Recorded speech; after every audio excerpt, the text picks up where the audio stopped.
Spain, European champions, one of the favorites to win the World Cup. Cape Verde, a nation of just over 500,000 people, making their World Cup debut.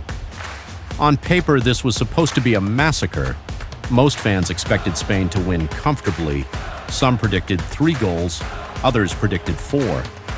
Instead, the football world witnessed one of the biggest surprises of the tournament.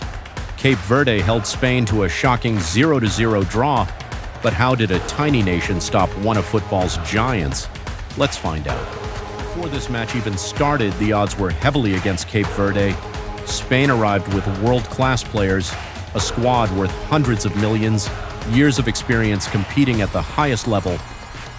Meanwhile, Cape Verde were living a dream. This was their first ever World Cup match. Just reaching the tournament was already a historic achievement. Many expected them to sit back and try to avoid embarrassment.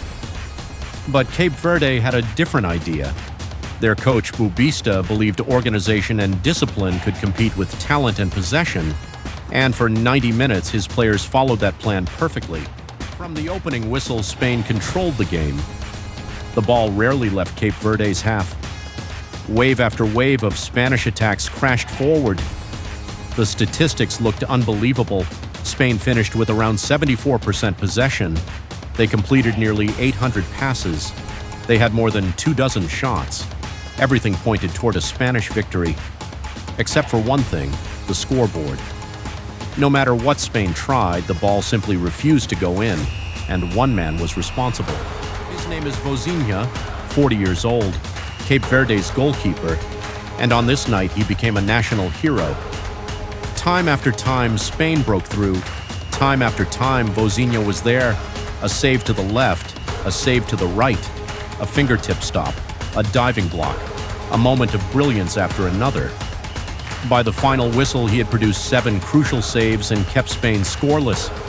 Fans around the world couldn't believe what they were watching. One of football's biggest underdogs was surviving against a giant, and their veteran goalkeeper was leading the resistance. As the minutes passed, Spain became increasingly desperate. The chances kept coming, but so did the misses. In one bizarre statistic, Spanish striker Mikel Oyarzabal didn't record a touch of the ball for the first 30 minutes of the match, despite Spain's dominance. It was one of those nights. Nothing worked. Every attack ended with frustration. Every save lifted Cape Verde's belief. The crowd could feel it. The impossible was becoming possible. A draw suddenly looked realistic, and Spain were running out of time. Then it happened. The referee blew for full time, Spain 0, Cape Verde 0. For Spain, it felt like a defeat. For Cape Verde, it felt like winning the World Cup.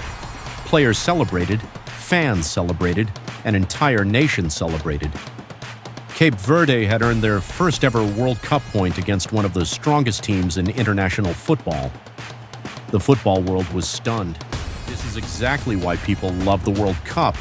Not because the favorites always win, but because sometimes they don't. Sometimes a small nation stands up to a giant.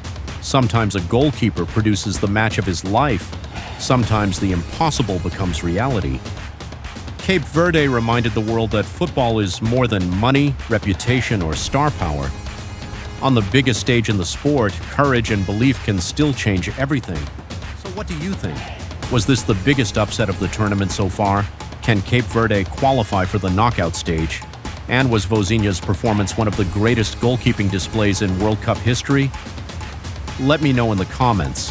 If you enjoyed this football story, subscribe to Football Lab for more World Cup documentaries, football history, and incredible stories from the beautiful game.